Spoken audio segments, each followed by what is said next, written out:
বাজার করে নিয়ে চলে আসলো। কি বাজার করলে? কি খাবে আজকে? বাজার করেছো? আজকে তো একটু রুই পোস্ত হবে। রুই পোস্ত?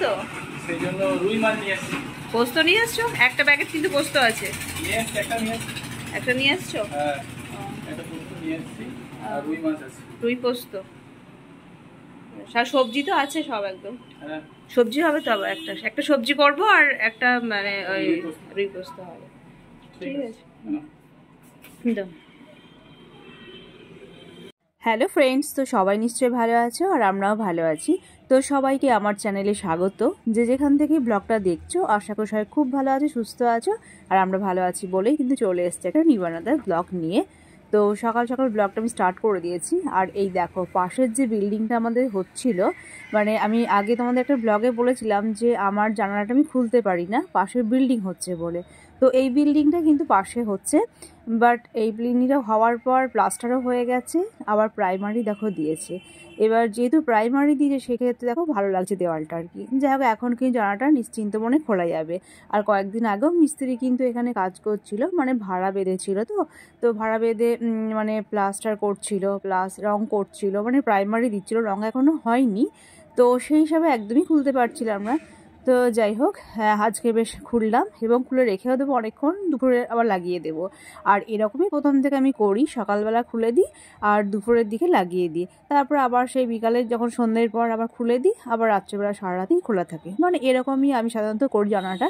বাট যবে থেকে মানে যখন থেকে আর কি এই বিল্ডিংয়ে কাজ হচ্ছে তখন থেকে আমি কিন্তু সেইভাবে খুলতে পারিনি, যেহেতু মিস্ত্রিরা কাজ করছে তো তাই। তো যাই হোক, তারপর আমি রান্নাঘরে চলে আসলাম। আর এই যে ভুজিয়া একটু বানিয়েছি, এখানে মটরশুঁটি পেঁয়াজ লঙ্কা দিয়ে ভুজিয়া বানিয়েছি মুড়ি খাওয়ার জন্য।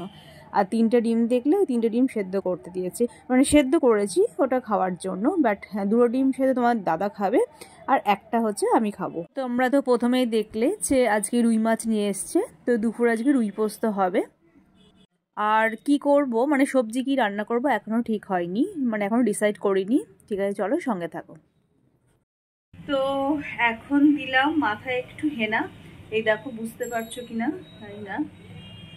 তো একটু হেনা দিলাম, মানে শীতকাল পরে থেকে সেইভাবে দিতে পারিনি, কারণ মাথায় হেনা দিলে একটু ঠান্ডা লেগে যাওয়ার সম্ভাবনা থাকে আমার আর কি, যে লাগবেই তখন মানে নেই, সম্ভাবনা মানে লাগে থাকে আর কি হেনা দিলে মাথাতে। তো সে কারণে দিতে পারিনি, আজকে আবার একটু দিলাম, সামনেটা দিয়েছি দেখো। আর পোস্ত বাটা হয়ে গেছে, কিন্তু মাছটা জাস্ট ঢেলে রেখেছি, এখনও ধোয়া হয়নি, পরিষ্কার কিচ্ছু করা হয়নি। পরিষ্কার করে ভেজে তারপর রুই পোস্তটা রান্না করব। তো তার মাঝখানে টিফিনটা খাওয়ার পর মাথায় যে হেনাটা দিয়ে দিলাম, দেখো হেনা দিয়েছি, দেখে বুঝতে পারছো তো জানি না, বাট যাই হোক দিলাম আজকে। এবার মাথাটা ধুয়ে নেবো, আজকে ধোবো, আজকে শ্যাম্পু করবো না, কালকে ধোবো, তাহলে কাজটা ভালো হয় আর কি। মানে যেদিনকে হেনা দেওয়া হয় সেদিনকে ধুয়ে দিতে হয়, শ্যাম্পুটা না করাই বেটার।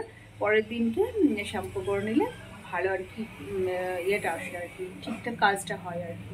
ঠিক আছে, চলো এখন রান্না করে নিই, সঙ্গে থাকো। আর এখানে যে মাছগুলো এখনও পরিষ্কার করা হয়নি, মানে ক্যারি প্যাকেট থেকে এখনও ঢালা হয়নি, ওই দিকের কাজ করছিলাম। তো যাই হোক, রুই মাছ একটা দেখো কেটে নিয়ে এসছে। তো আমি ওকে বলছিলাম যে তুমি রুই মাছ বা নিয়ে এসছো, পোস্ত যখন দিয়ে খাবে রুই পোস্ত, তো সেক্ষেত্রে মানে শুধুমাত্র খান করে নিয়ে আসতে পারো নি, মাথাটার লেজটা বাদ দিয়ে নিয়ে আসলেই পারতে, মাঝে বেশ 6খানা বেশ বড় বড় খান। তো বলছে না, পুরো একটা গোটা মাছ আমি কেটে নিয়েছি, তো সেই কারণে আর কি মাথাটা লেজটাও দিয়ে দিয়েছে। এবার ব্যাপারটা কি হয়, যখন রুই পোস্ত বা কাতলা মাছ দিয়ে পোস্ত দিয়ে করি, তখন বেশ মাঝের ওই যে পিস, এইরকম পিস যদি থাকে না, বেশ বড় বড় পিস করা থাকে, খান করা থাকে আর কি, তাহলে বেশ রান্না করতেও সুবিধা হয় আর খেতেও ভালো লাগে, মানে দেখতেও বেশ ভালো লাগে, তাই না? তো আমি এখানে এই 5 পিস খান আলাদা করে রেখে দিলাম, বাট এই মাথা লেজটা আলাদা করলাম। কিন্তু ব্যাপারটা ভাবছি যে মাথাটা লেজটা আমি কি করব, আমাকে এর সঙ্গেই রান্না করে নিতে হবে যখন আমি রুই পোস্তটা করব।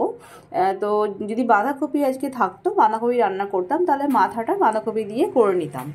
কিন্তু আজকে বাঁধাকপির কোনো গল্প নেই, বা বাঁধাকপি রান্না করব না। এখানে তো গাজর কেটেছি, মানে সরি বিট কেটেছি, বিটটা ভাজবো আর কি, মানে শুকনো লঙ্কা দিয়ে ভাজবো ফোড়ন দিয়ে। পোস্ত এখানে অলরেডি বাটা হয়ে গেছে। আর এখানে যে গাজর আর পেঁপে কিন্তু কেটেছি, এটা কিন্তু ডাল দিয়ে হবে, মানে সবজি ডাল যেটা, এর সঙ্গে মটরশুঁটিও দেবো। মটরশুঁটিটা এখনও ছাড়ানো হয়নি, বাট মাছটা আমাকে কিন্তু এই মাথা আর লেজ কিন্তু দুটোই নিয়েই কিন্তু পুরো মাছটাই রুই পোস্ত রান্না করতে হবে। 2 প্যাকেট পোস্ত বেটেছি, বাট দেখো কতটুকুনি হয়েছে। মানে এখন না ওই 1 প্যাকেট পোস্ততে একদম অল্প থাকে, সামান্য থাকে, বেশি থাকেই না একদম।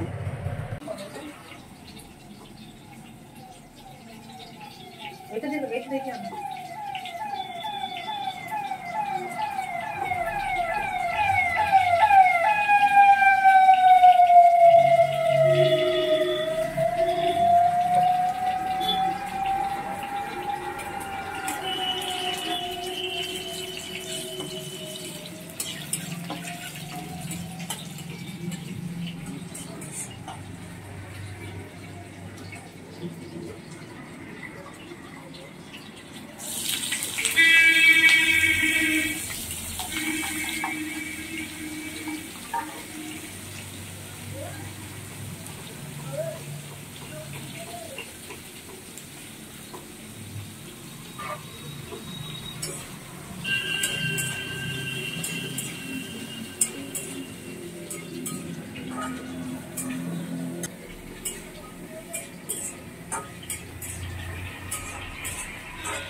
তো ফাইনালি আমার এই যে ডাল হয়ে গেছে, পেঁপে গাজর দিয়ে ডাল করে নিয়েছি একটু মাখা মাখা করে। আর ওই সাইডে দেখলে যে শুকনো লঙ্কা দিয়ে আমি কিন্তু বিট ভাজলাম। তো ওই শুকনো লঙ্কা আর হচ্ছে যে পাঁচফোড়ন দিয়ে বিটটা ভাজলে ভীষণ ভালো লাগে খেতে, আমাদের এটা ভালো লাগে আর কি। তো আমি এইভাবেই করি যখন করি, তবে তরকারি যখন করি সেটা ব্যাপারটা আলাদা, বাট যখন ভাজি তখন এইভাবেই ভাজি। আর এই সাইডে রুই পোস্তটা হয়ে গেছে। তো পোস্ত আর কি যে কোনো তরকারিতেই হোক মাছে হোক দিলে কিন্তু আলাদা একটা টেস্ট আসে, তাই না? পোস্তর স্বাদটা ভীষণ ভালো লাগে আর কি, মানে যে কোনো তরকারি হোক বা মাছে হোক, যে কোনোতেই যা কিছুতেই হোক না কেন, এমনি আলু পোস্ত হলেও কিন্তু ভীষণ ভালো লাগে।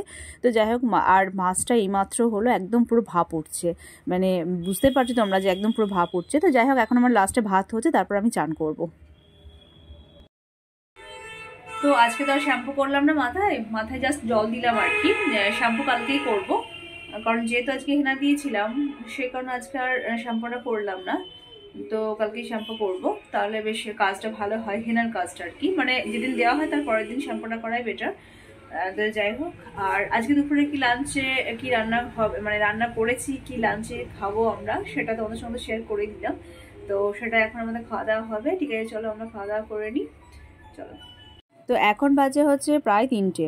তো এখন এই যে অফিস যাচ্ছে, আবার দুপুরে আমাদের লাঞ্চ হয়ে গেছে, আর এখন আবার খেয়েও চলে যাচ্ছে অফিস।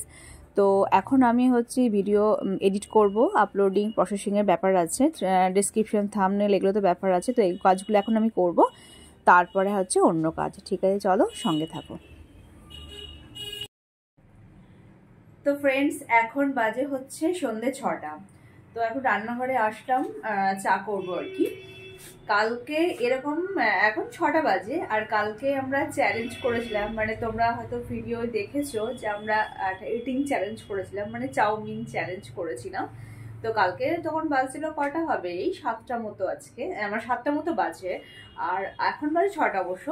তো আজকে 6টা বাজে, কিন্তু কালকে চাউমিনটা খেয়েছি, চাউমিনটা এত সুন্দর বা এত ভালো বানিয়েছিল, মানে মিক্স চাউমিন ছিল, ওটা এগ ছিল, চিকেন ছিল, আর মানে চিংড়ি মাছ ছিল। মিক্স চাউতে থাকে, মিক্স চাউমিনে তো সবই থাকে, খুব সুন্দর কিন্তু কালকে চাউমিনটা কিন্তু বানিয়েছিল।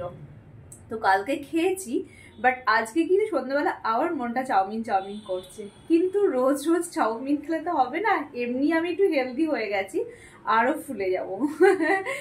তো আজ মন চাইলেও কিছু করার নেই, চাই খাবো, শুধু শুধু চা খাবো আর কি, চাউমিন নয়, শুধু চা খাবো, বিস্কুট দিয়ে চা খাবো। কারণ কালকে চাউমিন খেয়ে চাউমিনটা সত্যি মুখে লেগেছে, বাট পরে আবার অন্য সময় আবার আনতে বলবো তোমাদের দাদাকে।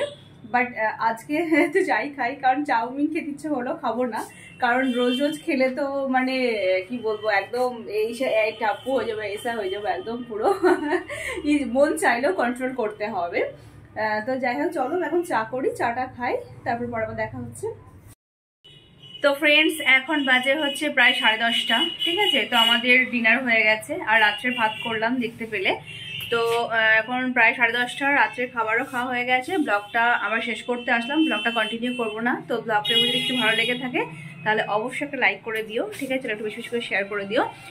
চলো সবাই ভালো থেকো, সুস্থ থেকো আর নিজের প্রতি খেয়াল রেখো। চলো এখনকার মতো টাটা বাই। আবার আশা করছি তোমার সঙ্গে নেক্সট ব্লগে দেখা হবে, নতুন কোনো ব্লগ নিয়ে আবার হাজির হয়ে যাবে। এখন মতো গুড নাইট, টাটা বাই।